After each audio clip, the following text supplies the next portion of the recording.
Olá, pessoal! Tudo bem? Vamos para mais uma aulinha de redação. Hoje eu vou falar com vocês sobre a relação de causalidade. Então, lembra que a gente estava falando na semana anterior sobre o esquema analítico, né? Uma forma de tratar o tema. E eu falei sobre várias estruturas possíveis dentro desse esquema analítico, né? De como estruturar o nosso texto. E um deles era estruturar de acordo com a relação de causa e consequência. Essa relação de causa e consequência a gente chama de relação de causalidade. Então, olha lá, a relação de causalidade é uma forma de analisar um fato ou um problema, né? Então, eu vou encontrar as causas e as consequências desse fato ou desse problema para poder fazer uma análise disso. E eu vou usar isso para estruturar o meu texto.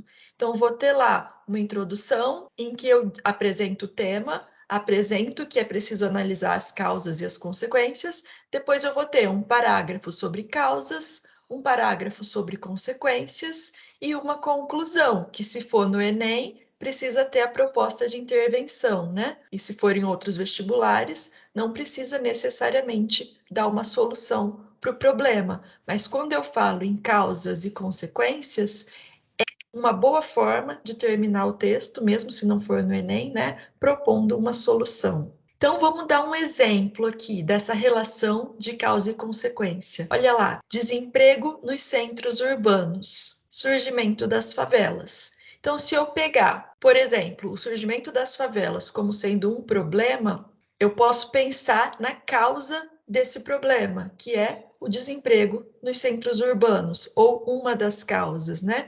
O desemprego causa o surgimento da favela. Por quê? Porque a pessoa não tem mais dinheiro para pagar o aluguel, a pessoa não tem onde morar, e aí ela acaba fazendo um barraco no morro, que ali ela não precisa pagar para ninguém o terreno, e ali ela não precisa pagar imposto para morar ali. Então ela vai morar num barraco, por exemplo. Então as favelas surgem causadas, por exemplo, pelo desemprego nos centros urbanos. Beleza? Então aqui eu tenho uma relação de causa e consequência. Então, se o problema é favelas, o desemprego é a causa. E se o tema é desemprego, o surgimento das favelas pode ser uma consequência, percebe? Então depende muito de como eu vou abordar isso na minha redação, sobre qual que é o tema principal da minha redação e etc. Então, como que eu indico causa? Eu tenho várias formas na língua de indicar a causa. Pegando esse exemplo do desemprego e do surgimento das favelas, eu tenho, por exemplo, eu posso usar um verbo para indicar a causa. O desemprego nos centros urbanos gera o surgimento das favelas. Ou eu posso usar uma conjunção. As favelas surgem porque o desemprego nos centros urbanos aumenta.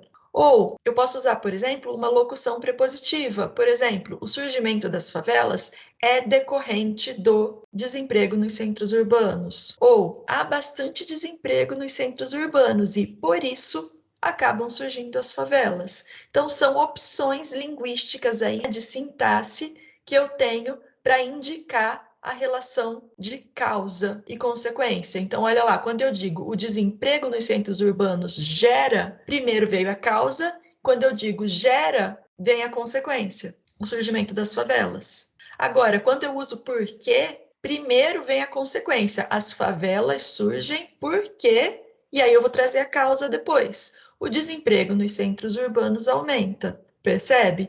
Então, existe uma relação lógica aqui entre o conectivo que eu uso, ou a expressão linguística que eu uso, e a relação de causa e consequência. Então, para indicar causa, eu tenho várias possibilidades na língua portuguesa, né?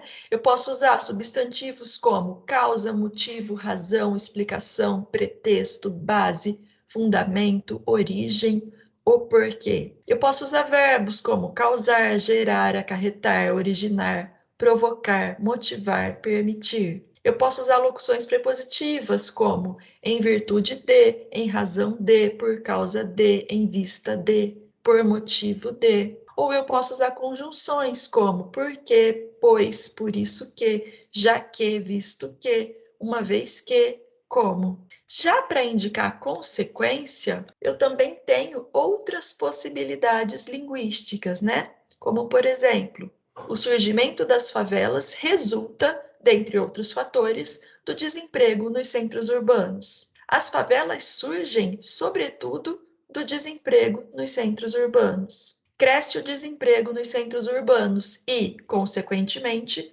surgem as favelas. O surgimento das favelas constitui uma das consequências do desemprego nos centros urbanos. Então, vejam aqui que eu estou trazendo novas formas, né, mais 4 formas de falar a mesma coisa que a gente viu lá no slide anterior, ou seja, a relação de causalidade entre esses dois fatos aí, né, o desemprego e as favelas, ou entre um problema e a sua causa, ou entre um problema e a sua consequência. Então vejam que para indicar consequência, eu posso usar substantivos como efeito, produto, decorrência, fruto, reflexo, desfecho, desenlace. Ou eu posso usar verbos como derivar, vir de, resultar, ser resultado de, ter origem em, decorrer, surgir de. Ou locuções prepositivas como por isso, por causa de, em virtude de, consequentemente, por conseguinte. Ou eu posso usar locuções e ou advérbios como pois, portanto, então, logo, como resultado. Beleza, pessoal? São aí possibilidades, né, que a gente tem na nossa língua para a gente não ficar se repetindo sempre no nosso texto, sempre usando a mesma palavra causa, causa, causa em todos os parágrafos, ou consequência, consequência, consequência. Não, eu tenho sinônimos, eu tenho formas de dizer isso sem precisar ficar me repetindo, né? Eu tenho que observar a relação lógica entre os acontecimentos ou os problemas que eu estou elencando e ir organizando isso no meu texto de forma sistemática. Se eu vou organizar, então eu preciso fazer um projeto de texto. Dentro dessa questão da relação de causalidade, eu vou dar aqui 3 formas como a gente poderia organizar o nosso texto. Sempre pensando na estrutura com 4 parágrafos, já que a gente está falando de redações de 30 linhas, que é geralmente o que vocês vão fazer no vestibular, no Enem. Então, para uma redação de 30 linhas, fica bom a estrutura com 4 parágrafos. Por exemplo, eu posso trabalhar com causas de um problema. Aí eu vou colocar introdução, causa 1, causa 2 e solução. Ou eu posso trabalhar somente com consequências. Introdução, consequência 1, consequência 2 e solução. Ou eu posso trabalhar com uma causa e uma consequência, ou então algumas causas e algumas consequências. E aí meu texto vai ficar organizado assim, né? Introdução, causa ou causas, depois consequência ou consequências e solução. Essa solução, nos 3 projetos de texto que eu coloquei aqui, ela precisa considerar o que foi trabalhado no desenvolvimento. Então, se a causa é uma negligência do governo, a solução vai ser alguma coisa que o governo precisa fazer para não ser negligente. Se eu trabalhei com consequências e as consequências são prejuízos para a população, então a solução vai ser alguma coisa que precisa ser feita para que a população não tenha esses prejuízos que eu elenquei acima, percebe? Assim que eu consigo amarrar meu texto e fazer com que meu texto seja uma unidade, com harmonia entre todos os parágrafos. Beleza?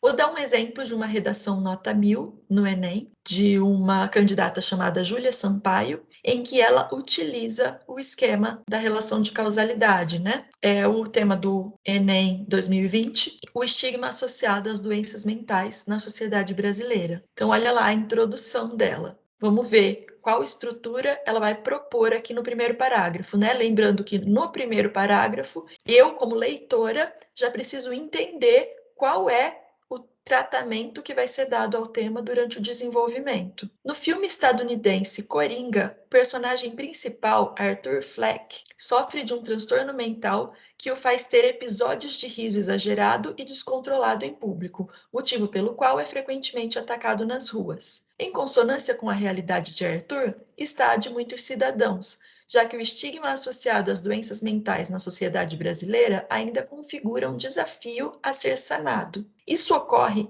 seja pela negligência governamental nesse âmbito, seja pela discriminação dessa classe por parcela da população verde-amarela. Dessa maneira, é imperioso que essa chaga social seja resolvida, a fim de que o longa norte-americano se torne apenas uma ficção. Então vejam, ela disse aqui que esse problema acontece por causa da negligência governamental e por causa da discriminação dessa classe por parcela da população.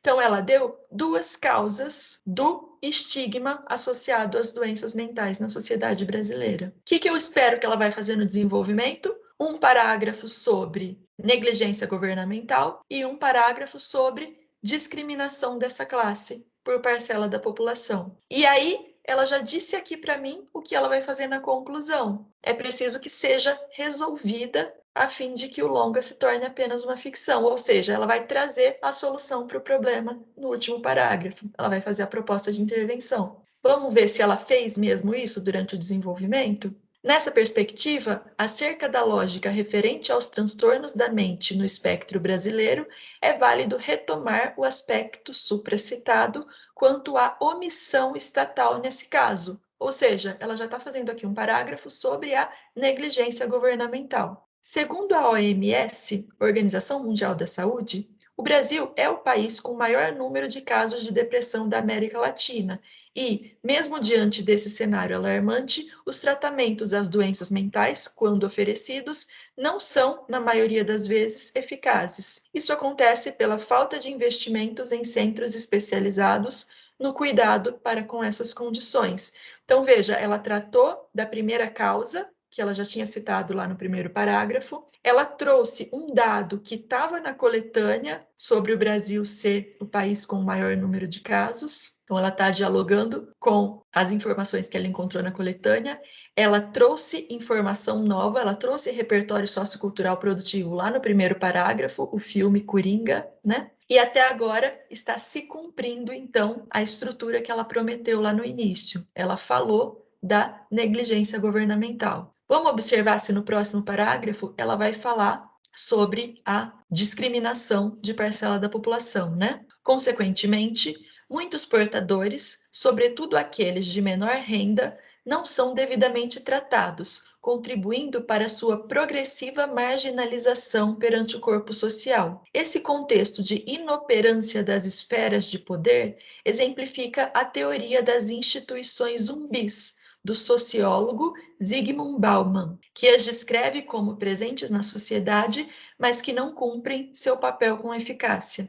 Desse modo, é imprescindível que, para a completa refutação da teoria do estudioso polonês, essa problemática seja revertida. Então, veja que ela está, sim, falando sobre a marginalização das pessoas com doenças mentais diante do corpo social, diante da sociedade, né? Então, ela cumpriu com o que ela prometeu lá no primeiro parágrafo. O que está faltando, então, nesse texto, que ela também prometeu no primeiro parágrafo? A proposta de intervenção, que a gente vai ver aqui no último parágrafo. Portanto, são essenciais medidas operantes para a reversão do estigma associado às doenças mentais na sociedade brasileira. Para isso, compete ao Ministério da Saúde investir na melhora da qualidade dos tratamentos a essas doenças nos centros públicos especializados de cuidado, destinando mais medicamentos e contratando, por concursos, mais profissionais da área, como psiquiatras e enfermeiros. Então, veja, o Ministério da Saúde é o agente. Investir na melhora da qualidade dos tratamentos é a ação. Depois eu tenho aqui como deve ser feito. Isso deve ser feito por meio de recursos liberados pelo Tribunal de Contas da União. Então, eu tenho aí o modo meio. Agora eu tenho aqui um detalhamento dentro do modo meio, órgão que aprova e fiscaliza feitos públicos. E depois eu tenho com o fito de, ou seja, o efeito, com o fito de potencializar o atendimento a esses pacientes e oferecê-los um tratamento eficaz. Então, tenho aqui uma proposta de intervenção completa com todos os 5 elementos. Ademais, palestras devem ser realizadas em espaços públicos sobre os malefícios das falsas concepções de prazer e da importância do acolhimento das pessoas doentes e vulneráveis. Assim, os ideais inalcançáveis não mais serão instrumentos segregadores e, finalmente, a situação de Fleck não mais representará a dos brasileiros. Então, veja que ela deu mais do que uma proposta de intervenção. Uma delas retoma o que ela disse no segundo parágrafo, né? Que o governo precisa não ser mais negligente, né? Precisa fazer a sua parte para tratar essas pessoas. E ela dá também uma outra para conscientizar a população da importância do acolhimento dessas pessoas. Ou seja, ela soluciona o problema de acordo com as duas causas que ela apontou durante o desenvolvimento. E ainda por cima, ela retoma o personagem do filme Coringa, que ela tinha citado lá no primeiro parágrafo, ou seja, ela amarra o texto e faz um fechamento que dá para esse texto unidade e harmonia. Por isso que ele é um texto nota 1000. Então veja lá, o que eu tenho nesse texto? Uma situação problema, que é o estigma associado às doenças mentais, a causa 1, que é a negligência governamental, a causa 2, que é a discriminação por parte da população, e depois ela conclui considerando todas essas duas causas na proposta de intervenção que ela fez. Então, essa é a estrutura, né, presente no texto dela, de acordo com o conteúdo que ela desenvolve. É isso, pessoal, por hoje é só. Por favor, façam aí o texto de vocês de acordo com a relação de causa e consequência, tá? Tentando colocar repertório sociocultural produtivo, tentando estruturar bem o texto, tentando trabalhar aí com causa e consequência, ou com duas causas, ou com duas consequências, considerando uma dessas possibilidades aí, mas sempre na relação de causalidade. E façam uma proposta de intervenção completa com todos os 5 elementos, né? Agente, ação, modo meio, efeito e detalhamento. Um beijo, estou à disposição para ajudar. Até mais!